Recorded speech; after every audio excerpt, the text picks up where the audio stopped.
और इसी बीच इस वक्त की सबसे बड़ी खबर आपको बता दें, अपराध पर चिराग पासवान ने नीतीश सरकार पर हमला बोला है।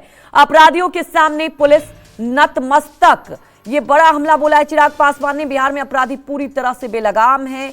मुझे दुख है कि मैं ऐसी सरकार का समर्थन करता हूं। तो देखिए, चिराग पासवान ने फिर से क्राइम को लेकर, कानून व्यवस्था को लेकर सवाल उठाया है और कहा कि पूरी तरह से यहां पर अपराधी बेलगाम है। मुझे दुख है कि मैं ऐसी सरकार का समर्थन करता हूं। एक के बाद ऐसी श्रृंखला बन गई है और अब तो ऐसा लग रहा है जैसे प्रशासन पूरी तरीके से नाकामयाब है इन घटनाओं को रोकने के लिए। और अगर ऐसे ही चलता रहा तो ये आने वाले दिनों में एक बहुत भयावह परिस्थिति उत्पन्न कर देगा हमारे प्रदेश के लिए। कोई भी अपराधी आपके राज्य में आपराधिक घटनाओं को कैसे अंजाम दे रहा है प्रशासन के रहते हुए, या तो फिर इसमें प्रशासन की मिली भगत है और या फिर प्रशासन इस पे लीपापोती करने का कार्य कर रहा है, और या फिर पूरी तरीके से प्रशासन निकम्मा हो चुका है और अब इनके बस का नहीं है बिहार और बिहारियों को सुरक्षित रखना। ऐसे में पुनः एक बार मैं बिहार सरकार से आग्रह करूंगा, जरूरी है समय रहते हम लोगों को इसके ऊपर कार्रवाई करने की। मुझे इस बात का दुख होता है कि मैं एक ऐसी सरकार का यहां पे समर्थन कर रहा हूं जहां पे अपराध पूरी तरीके से बेलगाम हो चुका है। एक के बाद तमाम जानकारी के साथ हमारे सहयोगी अमिताभ ओझा हमारे साथ सीधे लाइव जुड़ चुके हैं। अमिताभ, बड़ा हमला बोला है, क्योंकि अगर बात की जाए गृह विभाग खुद मुख्यमंत्री के पास है, तो ये तो सीधे नीतीश कुमार पर बड़ा हमला बोला है चिराग पासवान ने।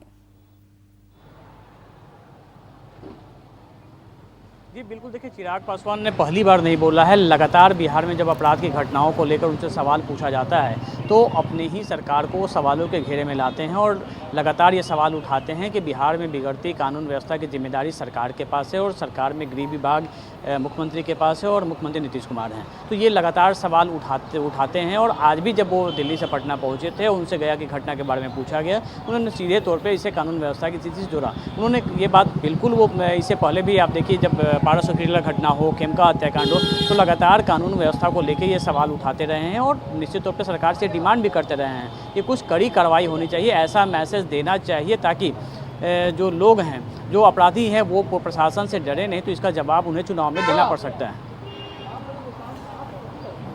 बिल्कुल अमिताभ, लेकिन सवाल ये उठता है कि उन्होंने ये भी कहा है कि मैं ऐसी सरकार का समर्थन करता हूं।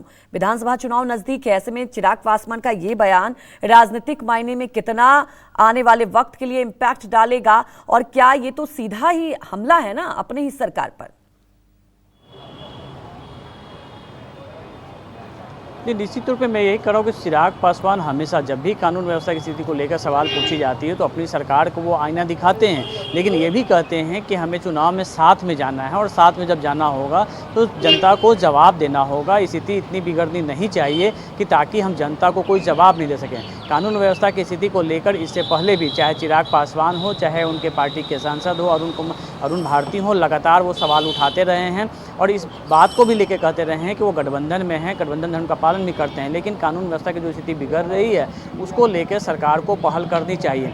और आपको बता दें कि जिस तरीके से पिछले कुछ दिनों से अपराध की घटनाएं बढ़ी हैं और जिस तरीके से गया में जो घटनाएं बढ़ी हैं, उस गया में जो घटना घटी थी उसको लेकर उन्होंने सवाल उठाया था और साफ तौर पर कहा था कि ये घटनाएँ जो हैं ये प्रशासन के और सरकार की जिम्मेदारी बनती है कि ऐसी घटनाएँ नहीं हो, और इसीलिए उन्होंने ये कहा। और निश्चित तौर पर एक बार फिर जब भी वो इस तरह का बयान देते हैं तो इसके बाद राजनीतिक सरगर्मियां बढ़ जाती हैं, तो इस बार भी चिराग पासवान के बाद राजनीतिक तापमान गर्म होगा, इसमें कोई दो मत नहीं।